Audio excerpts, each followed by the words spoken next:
ये कहानी है एक बाप बेटे की जो स्कूटर पर कहीं पर जा रहे होते हैं। तभी जो बाप होता है उसकी नजर पड़ती है रोड के साइड में कुछ लड़कों के ऊपर जो कि कीचड़ में कुछ ढूंढ रहे होते हैं। तो अपना स्कूटर वहां पर रोकते हैं और जाकर के उनसे पूछते हैं कि बेटे क्या ढूंढ रहे हो यहाँ पर। तो उनमें से एक बोलता है कि आपको दिख नहीं रहा है कि ये सामने सोने का फल है, हम उसको पाने की कोशिश कर रहे हैं। उसकी ये बात सुनते ही पिता का ध्यान जाता है उस सोने की फल की तरफ जो चमक रहा होता है। फिर उनके माइंड में कुछ इमेजिनेशंस बनने लग जाती हैं कि काश ये जो फल है ये मेरे बेटे के पास में आ जाए तो ना सिर्फ उसकी बल्कि मेरी भी जिंदगी बदल जाएगी। तो बिना सोचे समझे अपने बेटे को धक्का मार देते हैं उस कीचड़ में और बोलते हैं कि तुझे किसी भी कीमत पर वो फल लेकर के आना है। लेकिन बेटे को वो फल नहीं चाहिए होता है, उसके अपने कुछ और ही सपने होते हैं।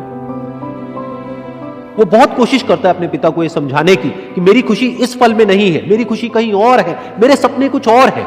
लेकिन उसके पिता उसकी एक नहीं सुनते हैं। वो उसको धक्का मारते हैं उस कीचड़ में और बोलते हैं कि मैं तुझसे पूछ नहीं रहा हूं, तुझे बता रहा हूं कि तुझे वो लेकर के आना है। तो वो बेटा भी अपने बाप के सपने को सच करने के लिए अपनी पूरी जान लगा देता है और पूरी कोशिश करता है कि किसी तरीके से उस सोने का फल उसके हाथ में आ जाए। लेकिन जैसे जैसे वो हाथ पैर मारता है उस फल को पकड़ने के लिए वो और नीचे धंसने लग जाता है और फिर जाकर के उसको समझ आता है कि ये कीचड़ नहीं है, ये दलदल है।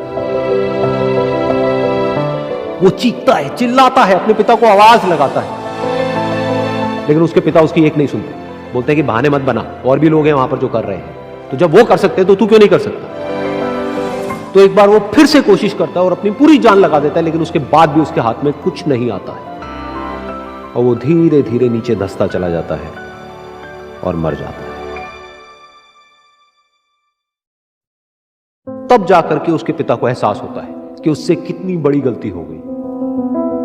वो वहीं बैठ करके रो रहा होता है, चीख रहा होता है, चिल्ला रहा होता है। तभी वहां पर एक साधु आता है और वो साधु उस आदमी से पूछता है कि तुम क्यों रो रहे हो। फिर वो आदमी उस सोने के फल की तरफ इशारा करते हुए उस साधु को अपनी पूरी बात बताता है और बोलता है कि इसमें मेरी क्या गलती है, मैंने तो जो कुछ भी किया अपने बेटे की खुशी के लिए किया।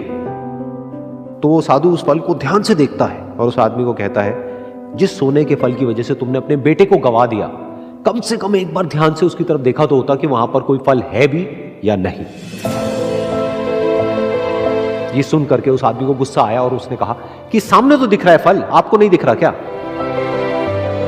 तब वो साधु उस कीचड़ के ऊपर एक पेड़ होता है जिसकी तरफ इशारा करते हैं और बोलते हैं कि वो जिसे तुम देख रहे हो वो उस फल की परछाई है, असली फल वहां पर उस पेड़ के ऊपर है।